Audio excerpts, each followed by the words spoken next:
Hello again everyone, and welcome to today's video. So today we are taking a look at the Nvidia GeForce 1060 3GB. This is a card that I got second hand for about 130 $140, something like that. It was about 2,000 Rand. And yeah, I've been using it in my media PC ever since, and I thought today let's do a video where I put it in my main rig, and we'll see how it does. So the point of the video is to see if the 1060 3GB is still a valid option in 2022 for, you know, HD gaming. If I have to take a guess, I would say it's probably going to run most games at high to maximum at HD with a respectable frame rate of around 40 to 60.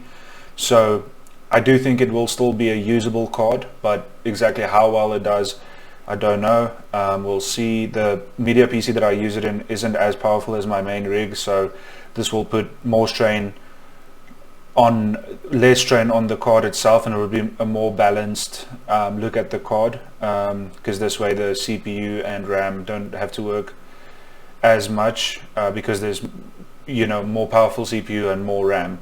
So yeah, so that's about it for the intro. I'm trying to make these intros a little bit shorter. I think I go on too much about things that don't really matter, so I'm not going to do that here. So without further ado, let's get into the video, and let's see how well the 1063 gig does in 2022. Let's do it. Alright, so here we are in the Hitman benchmark. This benchmark is a couple years old at this point. This one is for the first re-release of the Hitman games. Pretty good looking game, lots of good details. As I understand it, this is quite a CPU heavy game, utilizing about 30% of the CPU only right now, but this CPU is overpowered for this graphics card, which makes it a good way to test the graphics card. So the graphics card is mostly at around 95 to 100% usage, and seems to be close to 55 degrees Celsius right now. We're using almost all of the graphics card's memory at 2700 megabyte. The card has 3 gigs of memory, and the CPU is keeping nice and cool and using about 8 gigs of RAM. CPU seems to be pulling about 45 watts, and the graphics is staying at around 60 FPS, which is quite a good result, and this is running at DirectX 11 right now. As you can see, it's a good looking game, lots of environmental detail. I'm running this at Ultra right now actually, so this is a very good result. I think the average is going to be close to something like 70, which is really good. Lots of indoors and outdoor scenes, so it's a good way to test. And yeah, the graphics card seems to be handling this game really good at DirectX 11. Let's move on to the next one.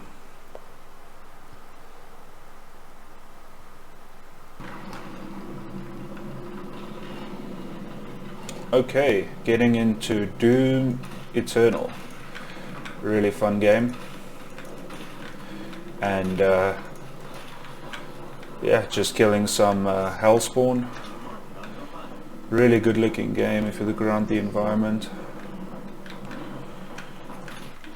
Oh, I was meant to glory kill him. There we are. So this game seems to be running at about 60 FPS, 60 to 70. This is an indoor environment, so this is a bit easier to run, but the graphics are at Ultra right now, so I'm sure if we lowered it a little bit, and this is running at HD, so I'm sure if we lowered it a little bit it would run better,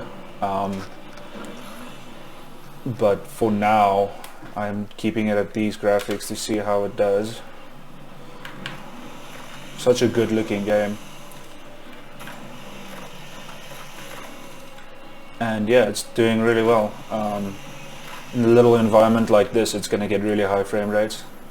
and I think if you turn this down to like medium or even a mixture of medium and high, you'd probably get, if you have a high refresh rate monitor like this one, like a 144 Hertz monitor, it would probably be worth it to turn down those settings, which I will do in just a moment, and then we'll see how it does with that. I think right now the texture pool size is at low because this card only has 3 gigs of RAM, of VRAM, so can't handle anything more, but that's just basically how the textures load. So let's turn it down to a mixture of medium and high and see how it does. We'll put everything at low, and then, well, let's put everything at medium. Texture pool, we'll put it low. Okay, let's just do like a pure medium for now. See how it goes.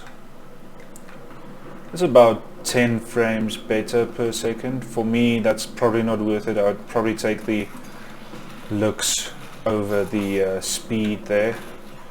Getting down to the 60s now.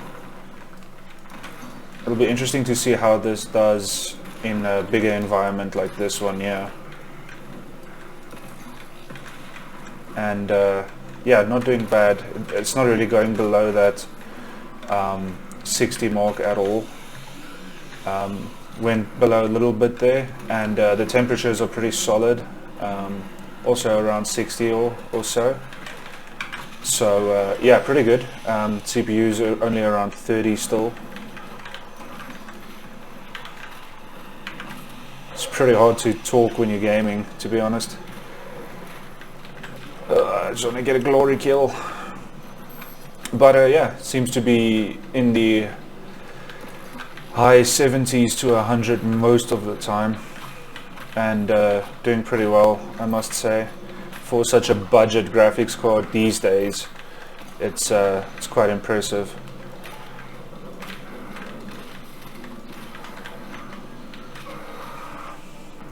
So I think that's it for the Doom test. Don't want to be playing too much.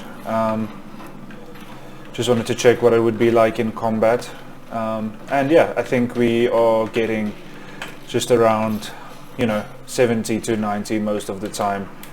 And this is running on Vulkan. So this is not DirectX, but a lot of games these days use Vulkan, so it might be a good test. So yeah, let's it's also using around 7 gigs of RAM and around 2,700 megabyte of VRAM, so it's similar to the previous test in Hitman. Even the FPS is kind of similar, so at HD you know more or less what you're getting. Okay, let's move on to the next one. Alright, getting into the Far Cry New Dawn benchmark, and as you'll know by watching my videos at this point, this is quite a quick benchmark, already about 15% through it. So let's just quickly look at it. Using almost all of the video memory for this one, about 7 gigs of RAM, so that seems to be the sweet spot. This PC has 32 gigs, but none of these games utilize anything close to it. But that might just be because of the bottleneck with the GPU. Same with the CPU, it's like 30% usage in these games. And yeah, the frame rate seems to be just around 60 for this one, the mixture of indoor and outdoor scenes. So yeah, really not doing too bad. So far it seems like the 1060 3 gig is a great card for high setting 60 FPS HD gaming. So just stock standard gaming at a budget price. So not bad at all. Let's talk about it. So there you have it. The results are in for the 1060 3GB card, and yeah, as I predicted in the intro, it does okay for HD gaming. It's definitely usable. If you can get one for around now maybe $80 to $90, something like that, I would say go for it. These cards, you can't really buy them new anymore, of course. They might be around 5 or 6 years old now, maybe even older, so they aren't exactly new cards. But if you can get one for around the price that I did, even a little bit cheaper now, because I bought it maybe 6 months ago, I would say go for it. It's it's a usable card if you're on a budget, and for a media PC, like the one behind me there, you can see it. For a smaller PC, it might work really well. So I would recommend it for usage on a budget, or for media PCs, like I said, and you can definitely get some good gaming out of it. Even you might even be able to record some gameplay if you turn down the graphics to medium. And of course, it has the NVENC encoder, so you can do some design work on it. You can do some YouTube work on it if you're a YouTuber, because of that decoder, it can or encoder, it can help you with the creation of videos and recording and everything. So I would recommend it, is what it comes down to. They come in many different shapes and sizes. This is a EVGA variant of the 3 gig card. This is a small one. It's not small form factor. It's got quite a big I/O over there. It has 2 slot card, obviously, and then it has the display port. It has like 3 display ports, 1 HDMI and 1 DVI. So it's got a big selection of inputs there, and or outputs rather, and if you want to run a multi-monitor setup, you can do that as well. Obviously, maybe not for gaming with this one, but if you need an office graphics card that can run multiple monitors, that'll work very well for that. So yeah, to conclude, I recommend it on a budget, and I'm going to keep using it in my media PC because I can play games on it at HD, and it doesn't, it runs most games at maximum, and it works well for what I need it for. So yeah, that's about it. If you enjoy the content, if you have any suggestions, any comments, please let me know. I'm trying to grow the channel, and yeah, trying to shape it into something. So let me know what you think. Please follow, subscribe, all of that good stuff, and hopefully I'll see you in the next one. Cheers.